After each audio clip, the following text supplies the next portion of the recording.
Hello. Welcome to this new video. This time we're going to be talking about Sniper Security, as you can see here. And Sniper Security is the company, and they make an amazing product called Sniper, which is a vulnerability scanning solution. Like any other vulnerability scanning solution, they do have a commercial version, which is this that you see here, where you're going to be able to run it. You have to license the product, and you're going to be able to get pretty graphics. And you also have what they call Community Edition, aka that free version that, as you imagine, is going to be lacking many of the functions or features that the commercial version is going to have. However, I have used Sniper multiple times, and even the free version is enough for me to perform and validate some of the findings from different tools or perform vulnerability assessment on certain equipment and applications. So let's go over this real quick. This is the GitHub repo where you're going to see that the project is actively maintained. You're going to see instructions, and you'll see how-to guides in here. Is pretty simple.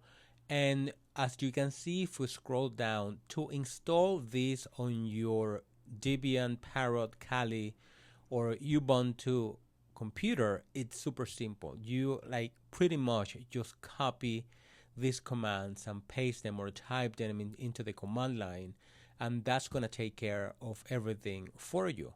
You can also deploy this in AWS, and this is the options that how you can do it. Deploy this as an EC2 instance in AWS.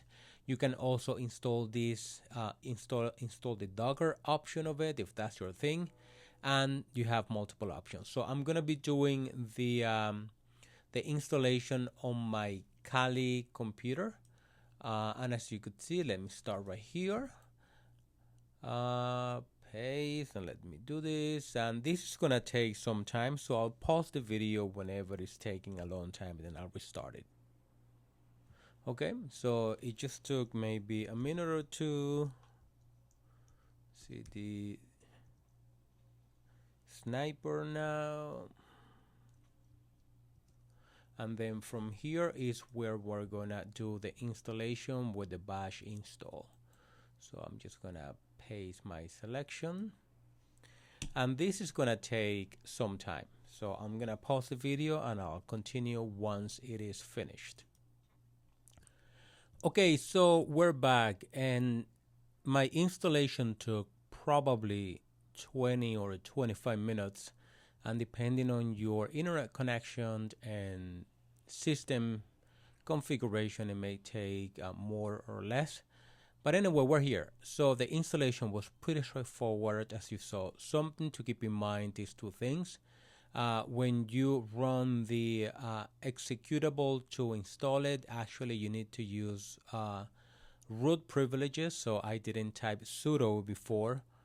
So that's something that if you tried it, I did it without sudo, without root privileges, and it failed. So if you try that without it, I'm sure that you saw the message as well. Two things to keep in mind here, and this is something that I want to make sure that I'm very clear. Sniper is a collection of tools, and they do an amazing job combining or compiling all those tools into one cohesive program, and that's what Sniper is. As you could see, to run Sniper, you only do it, and when you run it, we're gonna go through the different options that you have.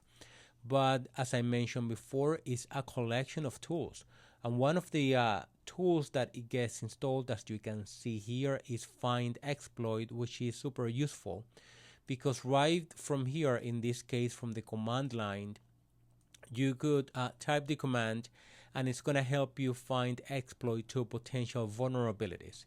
If we keep on scrolling up to see the other tools that got installed, as you could see, this is the information on Find Exploit, but it also installs, what else is in here? It's to Find Exploits. We have Black Widow, which is another utility that is part of Sniper. When you run the Sniper utility, it's going to be using all these tools in a comprehensive way, and you don't have to do anything like that. But if you want to run the tools by itself to find that specific task, you can do that as well, right? If we scroll up, there may be other tools that got installed. This is Black Widow. Let's see what else we have in here that perhaps we can try it on its own. Well, too much information. So let's get right into a Sniper. Yeah, too much. So you get the concept. So let me get out of here because I didn't mean to do that.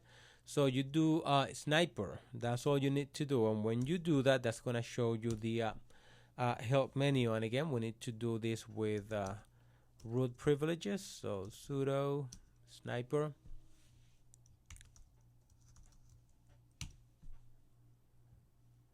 Okay, I didn't type anything. What I wanted to get up is the help menu.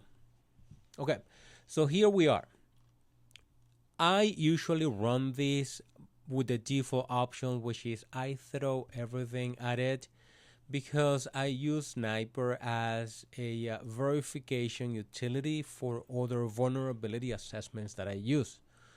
But I do it in the, as what the name implies here, on the normal mode, which is Sniper -T to specify the target, and you can specify the target as an IP address or as a domain name, and that's gonna run all the scripts for you, and it's gonna do everything for you automatically.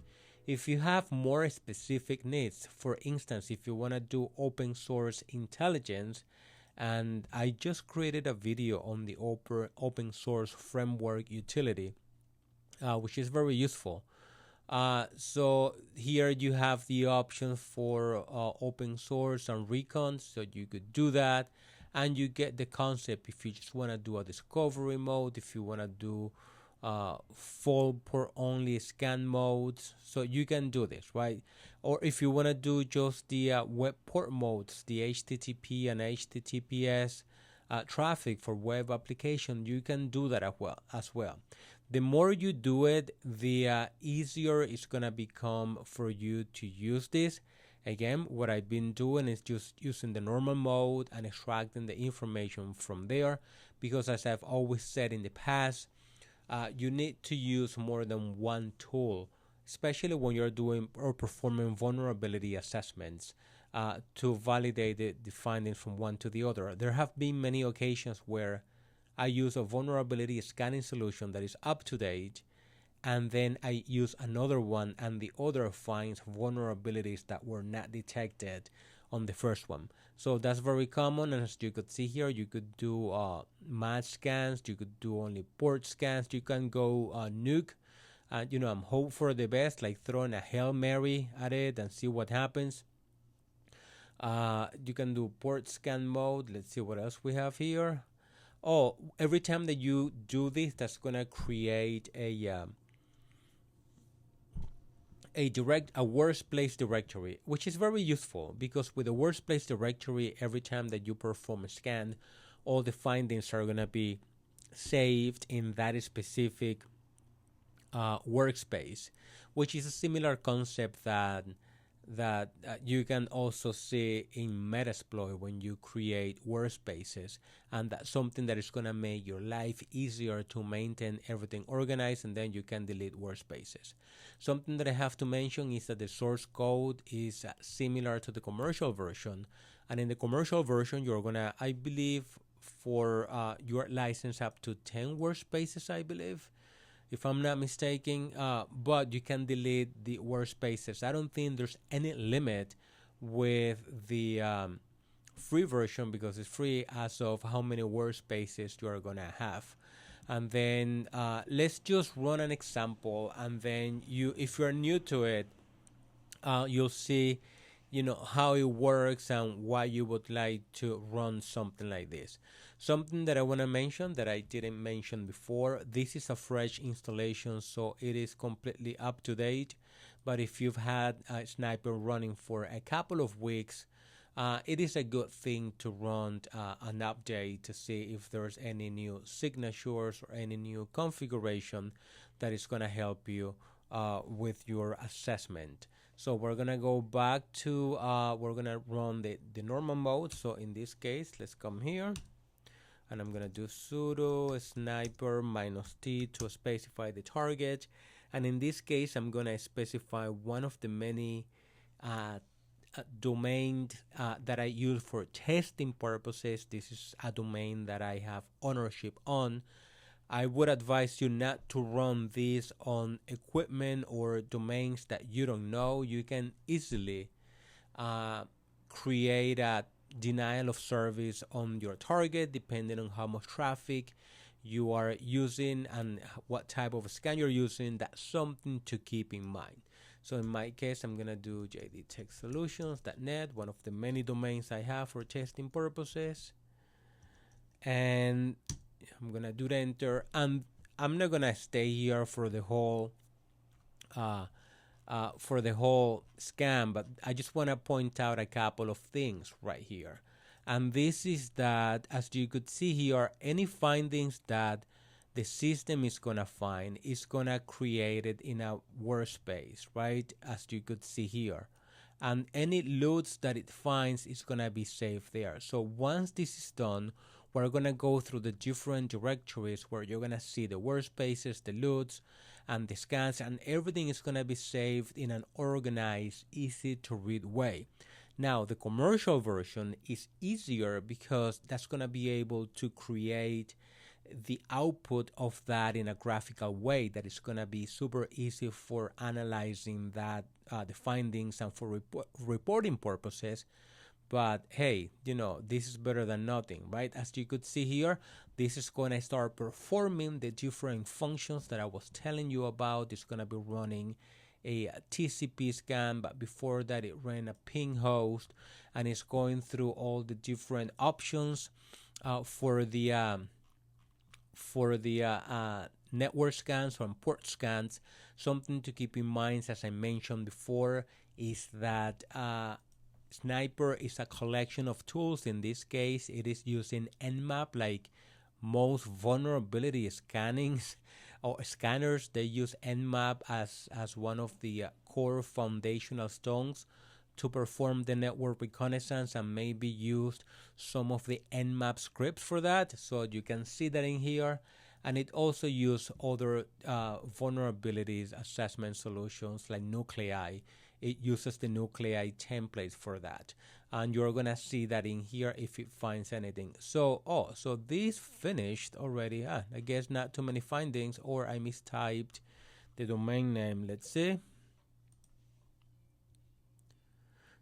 Oh, yes, I mistyped the domain name, so it didn't find anything. So, solutions.net.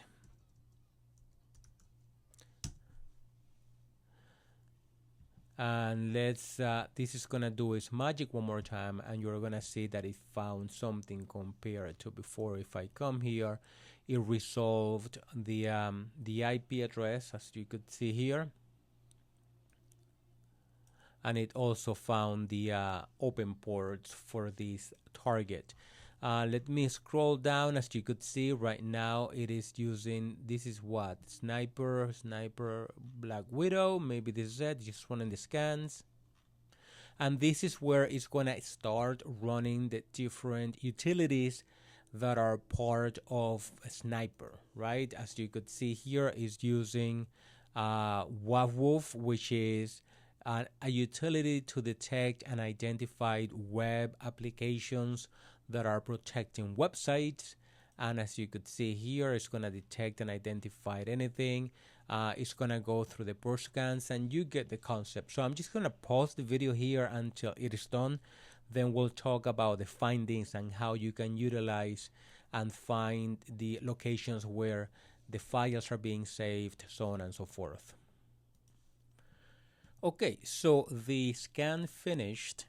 And as you can see, if I scroll up here, you're going to see all the tools that were used to test in this case, the target, the website. The interesting thing and something that I really like about Sniper is that it not only tests the application, it also tests the infrastructure, meaning that it's not only performing a vulnerability scan against the website, in this case www.jdtechsolutions.net, but it also tests the infrastructure on which that application is running on. If I'm running on Apache, or if I'm using any type of CMS application, it's going to be testing on that. Now, I'm not going to go through all the findings in here because it's going to be too much, but as you could see, it's going to test for OWASP, Tab 10, like web application best practices, and it's going to do a lot of things in here. So, but if you keep scrolling up and down on your results, you're going to see that it's going to find the information. But as you could see, this information in front of the screen is good, but it may not be so useful to you if you want to run a report or generate a report out of it. Again, this is the free version. Like the professional version, you're able to get a report right on the spot, and as you could see, it's going to be running different type of attacks against that, and it's going to be doing that. So if you keep scrolling, you're going to see that it's going to be running the nuclei scan. As you can see, it's going to be using all these different templates, and it's going to check for any potential vulnerabilities, and if it finds anything, it's going to display the vulnerabilities here. As you could see, I have a P5 priority file, which is just pretty much just information as nothing. If you see P1, 2, if you see P1 and 2, obviously those are higher priorities. P3 is not it's good to address, but it's not urgent. If you see P4 and 5, that's info. It's good to address, especially if you are concerned with compliance, but it's not a big deal, right? So as you could see that in here.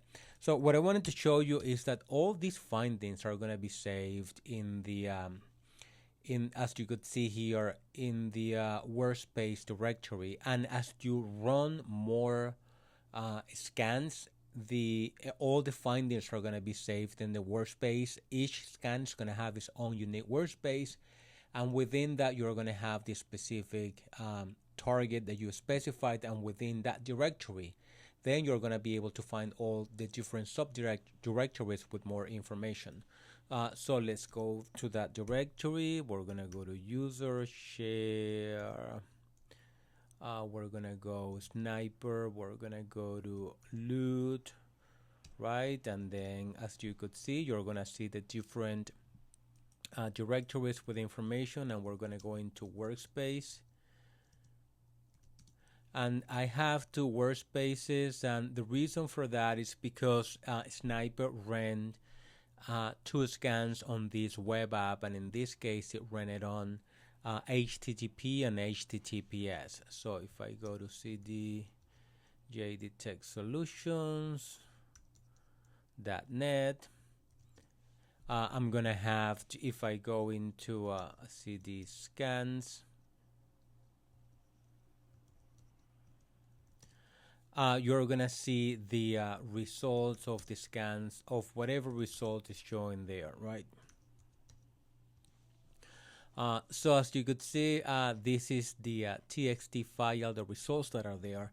But now you have an idea that yes, it's easier. It would be easier if we had the commercial version, because we're not going to be collecting information from all these different directories or checking the information into these different subdirectories. So here it is. Anyway, so I'm going to pause the video here. I believe that we have covered useful information about what a sniper is, what it does. As you could see, always relied on the main menu. It's super simple for you to go through this and test different results, or test different type of scans to see the results you're looking for. As I have mentioned before, in my case, most of the times I find myself running the normal mode, but you have to adapt this to your unique needs. Another useful scan if you want to do the normal mode plus open source intelligence and reconnaissance, that is super useful as well. And lastly, as I mentioned before, if you want to find exploits, you can type the command find exploits, right? Because that was something that was installed with Sniper. Again, I mean, if you use Metasploit, you're gonna find something like this. And if you're looking for exploits related to, for instance, SQL or anything specific that you're looking for, this is one of the examples.